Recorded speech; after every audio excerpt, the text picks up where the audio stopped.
So many people talk about the benefits of journaling. They talk about it like it's this magical thing that will just take over your life and make you feel great. There's a problem with that though. There's a lot of people that frickin' hate writing.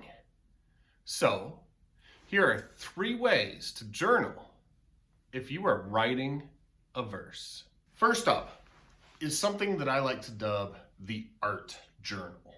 If you have ever had to take an art class in school, within the last 30 years, you've probably had to do something called a sketchbook. These are often collected and graded, but they serve the purpose of a journal. I actually never appreciated the sketchbook until recently. You see, it wasn't until recently when I started to actually draw my emotions that I became aware of how powerful drawing can be in a form of journaling. So let's pretend like you've had a horrible day, like absolutely demanding, everything crashing down on you, the day just sucked. You don't even have to draw or be good at drawing. Take your pencil, put it in your hand and just scribble. Get that emotion out onto the paper. That is a form of journaling. And that is one of the beauties of an art journal.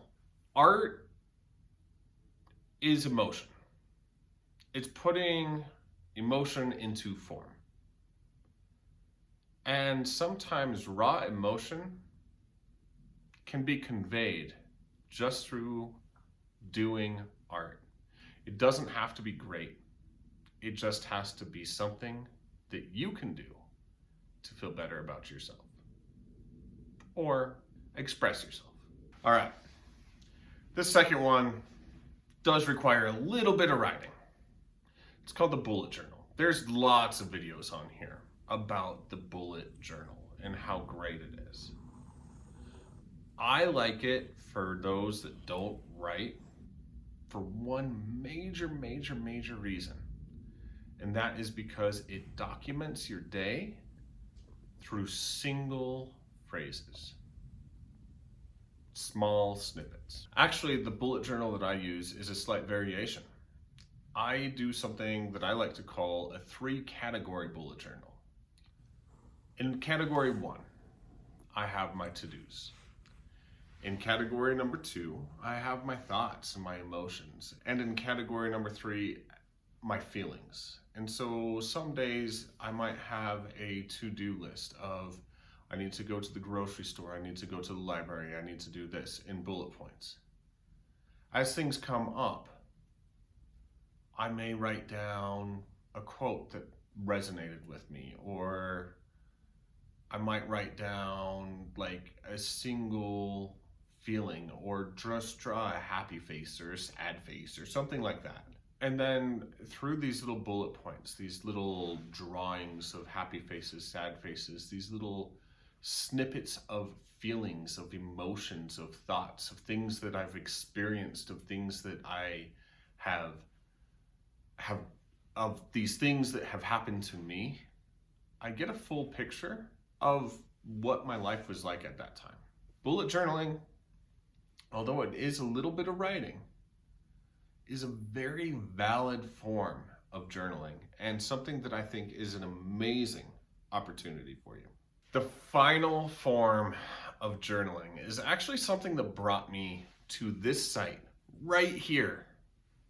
It is called vlogging or video blogging or video journaling.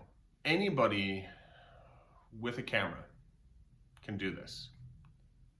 Anybody with time can do this. So video journaling is, if you grew up in the 90s, there was this thing with reality TV stars where they'd go into the confession room.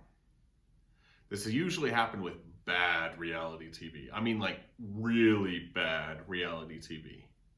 And then people would come in and they'd look at the camera and they would just talk to it and complain about how Johnny broke their hearts and how Kimmy is trying to do something and just, oh, the pain. And then all the editors would go in and they'd edit out these giant long talks that these stars, potential stars, would have and turn it into something that probably not always was something there.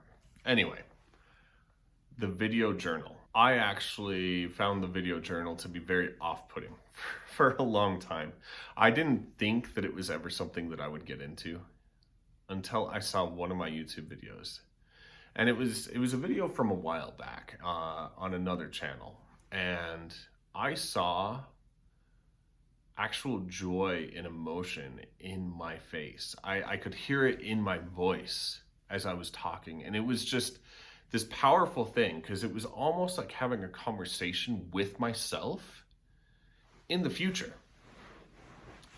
And although it wasn't a deep emotional connection, it led to me feeling a connection to myself at that time.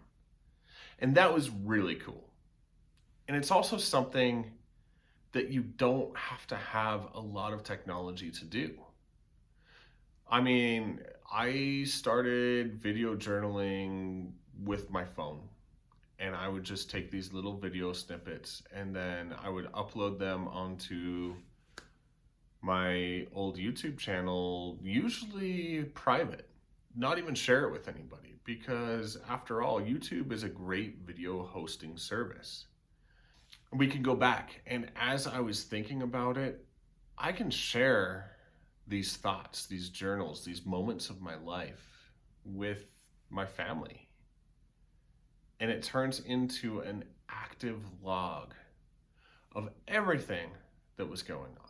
And it's silly, but it is really cool that we have the ability to create these lasting memories that we can share with everybody, including ourselves in the future. So those are 3 ways that you can journal if you're not a big fan of writing, and experience the joys that journaling can bring to your life.